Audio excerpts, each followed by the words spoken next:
Untuk membuat satu buah transaksi pada jaringan blockchain akan ada beberapa langkah-langkah yang perlu dilakukan.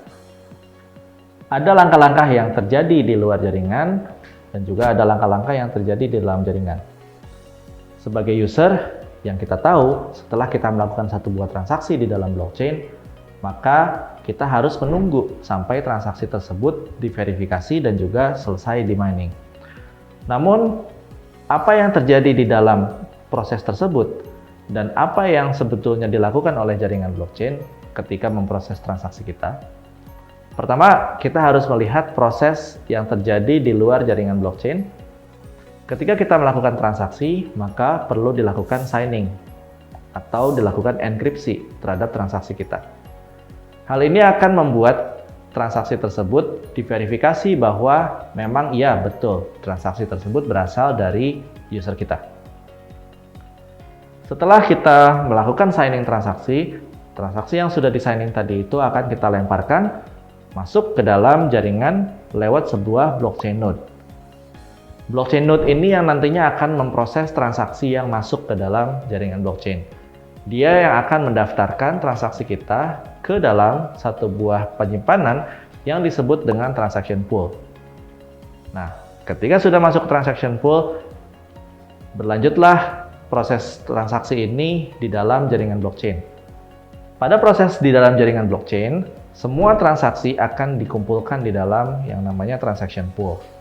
Di mana transaction pool ini akan berisi semua transaksi-transaksi yang berasal dari berbagai belahan dunia dan berbagai node di dalam jaringan blockchain yang sudah dienkripsi namun belum dieksekusi di dalam jaringan blockchain sehingga masih memiliki status menunggu.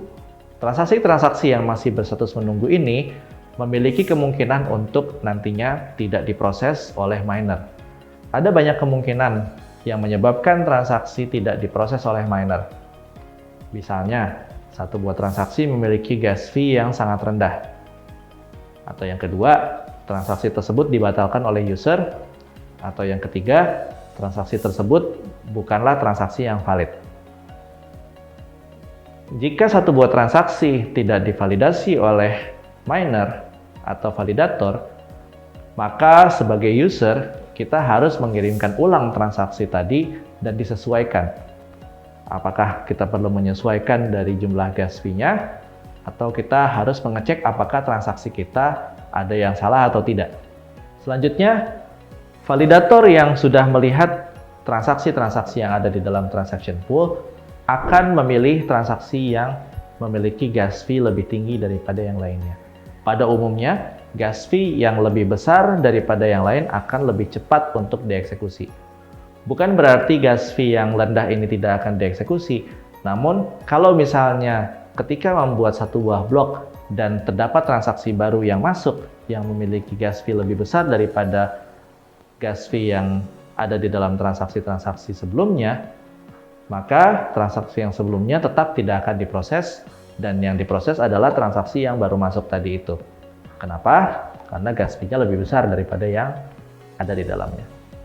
Setelah transaksi tersebut diproses oleh validator dan diciptakan ke dalam satu buah blok, maka transaksi tersebut kemudian akan dinyatakan valid atau permanen setelah masuk ke dalam jaringan blockchain. Kita kemudian bisa melihat informasi transaksi tadi itu di dalam Block Explorer. Kita bisa buka bloknya dan juga kita bisa melihat bahwa betul transaksi tersebut sudah masuk ke dalam jaringan blockchain.